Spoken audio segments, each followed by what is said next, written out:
Banging in Brooklyn, grinding in Greenpoint, doing work in Williamsburg, and occasionally making moves in Manhattan. This is Fight Fuel MMA. I am one half of your broadcast team, Dave Clifford, aka at Fishy Fridge on Twitter. And I am Joy, at JoyGNY on Twitter. And this is a special Fight Fuel MMA segment, UFC 205, The Wait is Over.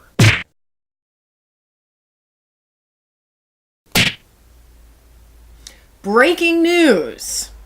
2 fighters missed weight today for the UFC's inaugural card in New York.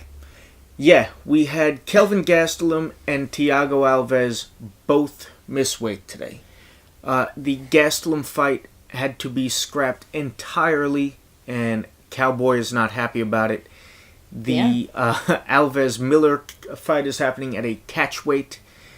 At least that one was saved. Yeah. But as far as the Gastelum fight is concerned, Cowboy has been looking so forward to fighting in New York. Yeah. So forward to just fighting in general, because I feel like he would take a fight every other day if he could. And now, like, he was waiting for so long, in Cowboy terms, waiting really long time to Months. fight. Months is a long time for him. And Gastelum misses weight again. I don't even think he weighed in. I think he just said he wasn't going to make weight. Yeah. Didn't even step on the scales. And in an interview today with Cowboy, he's like, I wish you would have called me. Tell me what weight you are, and I'll just match it. So he just wanted to fight. There is a rule in New York that fighters have to be within 7 pounds of each other for a catch weight bout to be made. I just heard about this.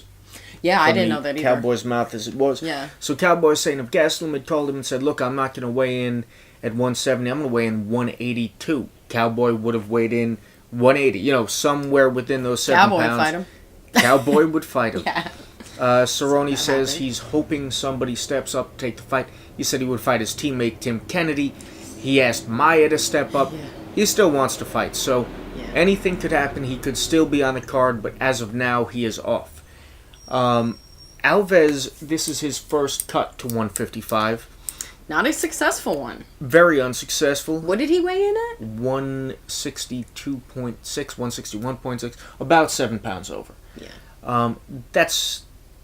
That's almost another weight class over. You know, it's... well, I mean, welterweight's 170. It's the 15-pound jump between those two. Do they need two. another weight class in between? Well, that's one of the issues that these fighters missing weight on such a large stage brings up. There have been a lot of ideas to kind of fix weight cutting and fix the weight issue in MMA.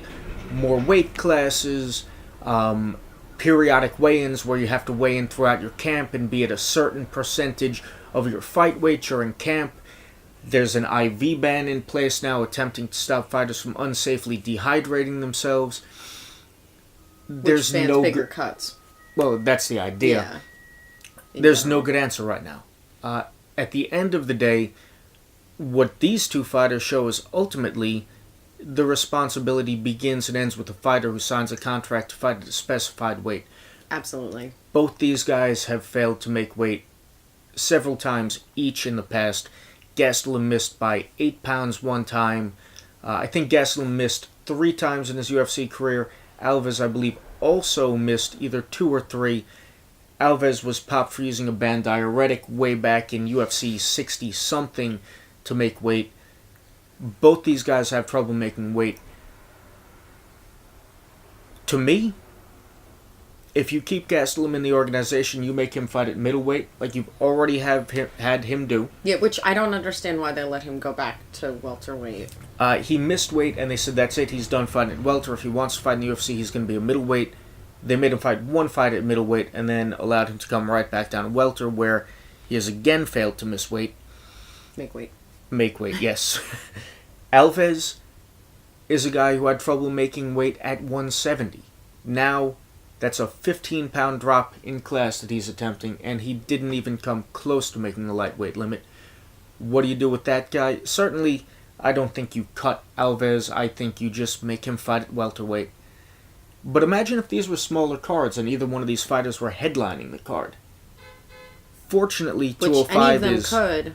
Yeah, either one of those guys Fight could headline night. a fight night. Yeah. Fortunately, UFC 205 is Stacked. full of great fights. It's stacked, Yeah. but With professional fighters who make weight. Yeah. So, I mean, this doesn't say, like, oh, the UFC completely fucked up. It's just like, what's going on? Like, the UFC is, like, the greatest organization in all of MMA, correct? I believe they are. So, 2 fighters on this humongous card? Two It's fighters crazy. on a big card. Yeah.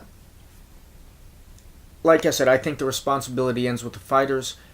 Fighting is an incredibly hard job. You know, the Yeah. training camp these guys go through is arduous.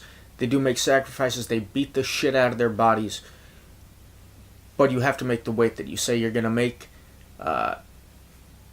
That's it. Make Gastelum fight at middleweight, I think, and Alves, I would keep him 170. I know the UFC doesn't decide what class fighters fight at, but Yeah. he might do better to fight at 170. He is small for the division now with these monsters fighting at 170, but he looked pretty lean and dry coming in on the scale today. I don't think 155 is going to go well for him in the No. future. Yeah. Now, there was a fighter who did make weight successfully and looked Yes. really good doing it.